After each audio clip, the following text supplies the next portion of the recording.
जय हिंद दोस्तों। Point break by RSR YouTube channel पर आप सभी का बहुत बहुत स्वागत है। आज हम बात करने वाले हैं जनरल नॉलेज के मोस्ट इंपोर्टेंट टॉपिक विटामिन की। विटामिन से विगत परीक्षाओं में जो भी प्रश्न पूछे गए हैं उन सभी को इस वीडियो में शामिल किया गया है, तो आप सभी इस वीडियो को बहुत ध्यान से देखिए। वीडियो के लास्ट में मैं आपसे क्वेश्चन भी पूछूंगा जिसका आंसर आपको कमेंट बॉक्स में बताना है। शुरुआत करने से पहले अगर आपने अभी तक इस चैनल को सब्सक्राइब नहीं किया तो प्लीज हमारे चैनल को सब्सक्राइब करें। मैं लगातार ऐसे ही वीडियो लाता रहूंगा। तो चलिए स्टार्ट करते हैं आज का वीडियो। आज का हमारा पहला प्रश्न है, विटामिन ए की कमी से उत्पन्न होने वाले रोग हैं। विटामिन ए की कमी से रोग पूछे गए हैं कि कौन कौन से रोग उत्पन्न होते हैं। तो ऑप्शन है रतौंधी, ऑप्शन 2 है जीरोथैलेमिया, ऑप्शन 3 है संक्रमण, ऑप्शन 4 है उपयुक्त सभी। तो विटामिन ए की कमी से ये तीनों ही उत्पन्न होते हैं। रतौंधी भी होता है, जीरोथैलेमिया भी होता है, संक्रमण भी होता है। इसलिए इसका सही आंसर क्या हो जाएगा? सही आंसर हो जाएगा ऑप्शन 4 उपयुक्त सभी। अब यहाँ से एक क्वेश्चन ऐसे बन सकता है कि विटामिन ए का रासायनिक नाम क्या होता है। ये प्रश्न कई बार पूछा गया है, तो वो क्या होता है? रेटिनॉल। क्या होता है?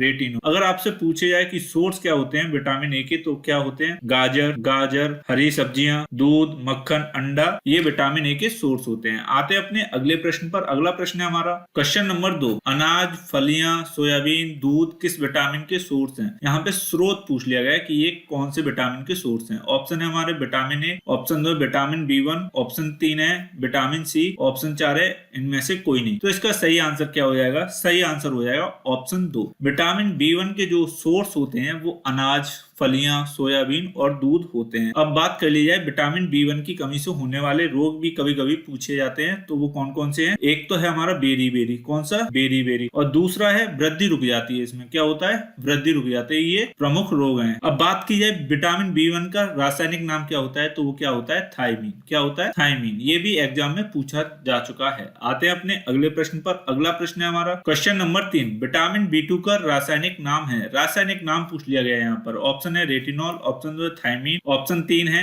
राइबोफ्लेविन, ऑप्शन 4 है इनमें से कोई नहीं। तो इसका सही आंसर क्या हो जाएगा? सही आंसर हो जाएगा ऑप्शन 3 राइबोफ्लेविन विटामिन B2 का रासायनिक नाम है। अब बात की जाए विटामिन B2 की कमी से कौन सा रोग होता है, तो वो कौन सा होता है? कीलोसिस। क्या होता है? कीलोसिस। और इसकी अगर सोर्स की बात की जाए कि विटामिन B2 का प्रचुर मात्रा में किन में पाया जाता है, तो वो पनीर, अंडे, यीस्ट, मांस, हरी पत्तियां, इनमें विटामिन B2 पाया जाता है। आते हैं अपने अगले प्रश्न पर। अगला प्रश्न है हमारा क्वेश्चन नंबर 4, विटामिन B3 की कमी से होने वाला रोग है। B3 की बात की गई है। ऑप्शन है कोशिका में परिवर्तन, ऑप्शन 2 है बेरी, ऑप्शन 3 है पेलाग्रा, ऑप्शन 4 है उपयुक्त सभी। तो इसका सही आंसर क्या हो जाएगा? सही आंसर हो जाएगा ऑप्शन 3 पेलाग्रा। जो रोग है वो विटामिन B3 की कमी से होने वाला रोग है। अब बात कर लेते हैं विटामिन B3 को हम किस रासायनिक नाम से जानते हैं। ये एग्जाम में पूछा भी गया है। तो वो कौन सा है? नियासिन। या तो इसको नियासिन बोला जाएगा या फिर निकोटेनिक अम्ल बोला जाएगा। क्या? निकोटेनिक अम्ल। ये विटामिन B3 का रासायनिक नाम है। आते हैं अपने अगले प्रश्न पर। अगला प्रश्न है हमारा क्वेश्चन नंबर 5, स्कर्वी रोग किस विटामिन की कमी से होता है? स्कर्वी रोग पूछा गया है। ये प्रश्न कई बार एग्जाम में पूछा भी जा चुका है। तो हमारे ऑप्शन दिए हुए हैं विटामिन सी, ऑप्शन 2 है विटामिन ए, ऑप्शन 3 है विटामिन B1, ऑप्शन 4 है इनमें से कोई। तो इसका सही आंसर क्या हो जाएगा? सही आंसर हो जाएगा ऑप्शन 1 विटामिन सी की कमी से स्कर्वी रोग होता है। किसकी कमी से होता है? विटामिन सी की कमी से। अब बात की विटामिन सी का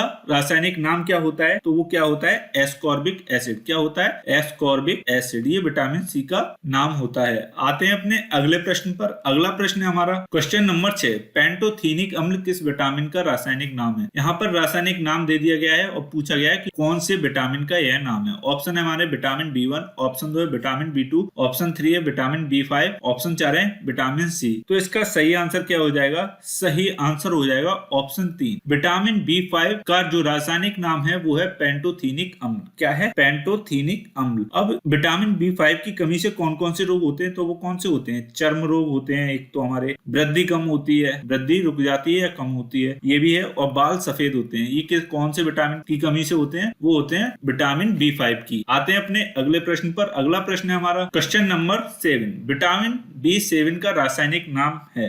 ऑप्शन है हमारे बायोटिन, ऑप्शन 2 है नियासिन, ऑप्शन 3 है रेटिनॉल, ऑप्शन 4 है राइबोफ्लेविन। तो इसका सही आंसर क्या हो जाएगा? सही आंसर हो जाएगा ऑप्शन 1 बायोटिन विटामिन B7 का रासायनिक नाम है। अब विटामिन B7 की कमी से कौन से रोग होते हैं, तो इसकी कमी से भी चर्म रोग होते हैं और दूसरा है जो है वो बालों का झड़ना। आते हैं अपने अगले प्रश्न पर। अगला प्रश्न है हमारा क्वेश्चन नंबर 8, नींबू, टमाटर, आंवला, सब्जियां किस विटामिन के सोर्स हैं? इसमें सोर्स पूछे गए हैं, ये कौन से विटामिन के सोर्स सोर्स हैं। ऑप्शन है हमारा विटामिन ए के, ऑप्शन 2 विटामिन बी के, ऑप्शन 3 है विटामिन सी के, ऑप्शन 4 है इनमें से कोई नहीं। तो इसका सही आंसर क्या हो जाएगा? सही आंसर हो जाएगा ऑप्शन 3 विटामिन सी के नींबू, टमाटर, आंवला, सब्जियां ये विटामिन सी के सोर्स हैं। आते हैं अपने अगले प्रश्न पर। अगला प्रश्न हमारा सूखा रोग किस विटामिन की कमी से होता है? सूखा रोग पूछा गया कि कौन से विटामिन की कमी से होता है। ऑप्शन है हमारे विटामिन ए के, ऑप्शन 2 विटामिन बी के, ऑप्शन 3 है विटामिन सी के, ऑप्शन 4 है विटामिन डी के। तो इसका सही आंसर क्या हो जाएगा? सही आंसर हो जाएगा ऑप्शन 4 विटामिन डी की कमी से सूखा रोग होता है। सूखा रोग के साथ साथ और कौन से रोग होते हैं? तो वो होते हैं रिकेट्स, और दूसरा हमारा रोग है ऑस्टियोमैलेशिया। क्या? ऑस्टियोमैलेशिया। अब बात की है विटामिन डी का रासायनिक नाम क्या होता है, तो विटामिन डी का जो रासायनिक नाम है वो है कैल्सीफेरोल। क्या है? कैल्सीफेरोल। आते हैं अपने अगले प्रश्न पर। अगला प्रश्न है हमारा क्वेश्चन नंबर 10 विटामिन B12 का रासायनिक नाम है।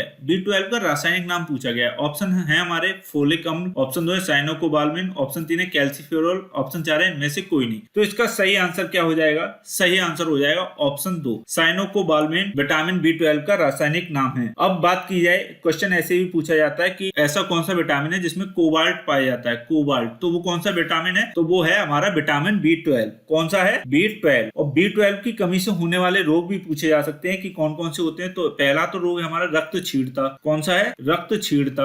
दूसरा है हमारा जो नर्वस सिस्टम में जो गड़बड़ी होती है उसको हम क्या कहते हैं? वो कौन सी कमी, कौन से विटामिन की कमी से होती है? वो होती है विटामिन B12 की कमी से। तंत्र संबंधी जो बीमारियां होती हैं, रोग होते हैं, वो विटामिन B12 की कमी से होते हैं। आते हैं अपने अगले प्रश्न पर। अगला प्रश्न है हमारा क्वेश्चन नंबर 11 रक्त थक्का ना जमना किस विटामिन की कमी से होता है? रक्त का थक्का जब जमता नहीं है तो वो कौन सी विटामिन की कमी से होता है, ये पूछा गया है इस प्रश्न में। ऑप्शन है हमारे विटामिन के, ऑप्शन 2 है विटामिन ई के, ऑप्शन 3 है विटामिन डी के, ऑप्शन 4 है इनमें से कोई नहीं। तो इसका सही आंसर क्या हो जाएगा? सही आंसर हो जाएगा ऑप्शन 1 विटामिन के की कमी से रक्त का थक्का नहीं जमता है। अब बात की जाए विटामिन के का रासायनिक नाम क्या होता है, तो वो क्या होता है? नेफ्थोक्विनोन। क्या होता है? नेफ्थोक्विनोन, ये इसका रासायनिक नाम होता है। आते हैं अपने अगले प्रश्न पर। अगला प्रश्न है हमारा क्वेश्चन नंबर 12 टोकोफेरोल नाम है किसका है? टोकोफेरोल। ऑप्शन दिए हुए हमारे विटामिन ई का, ऑप्शन 2 है विटामिन के का, ऑप्शन 3 है विटामिन ए का, ऑप्शन 4 है विटामिन सी का। तो इसका सही आंसर क्या हो जाएगा? सही आंसर हो जाएगा ऑप्शन 1 विटामिन ई का जो रासायनिक नाम है वो टोकोफेरोल होता है। तो ये थे आज के हमारे प्रश्न। अब चलते हैं कल की प्रश्न पर जो कि आपसे पूछा गया था। कल का प्रश्न है हमारा अष्टाध्यायी पुस्तक के लेखक हैं। पुस्तक के लेखक पूछे गए थे। तो इसका सही आंसर क्या हो जाएगा? सही आंसर हो जाएगा ऑप्शन 1। आते हैं आज के प्रश्न पर जिसका आंसर आपको कमेंट बॉक्स में बताना है। आज का प्रश्न है हमारा विटामिन B12 का रासायनिक नाम क्या है? हमारे ये 4 ऑप्शन दिए गए हैं, इनमें से जो भी आंसर सही हो उसको आप कमेंट बॉक्स में कमेंट करके जरूर बताएं। अगर आपको ये वीडियो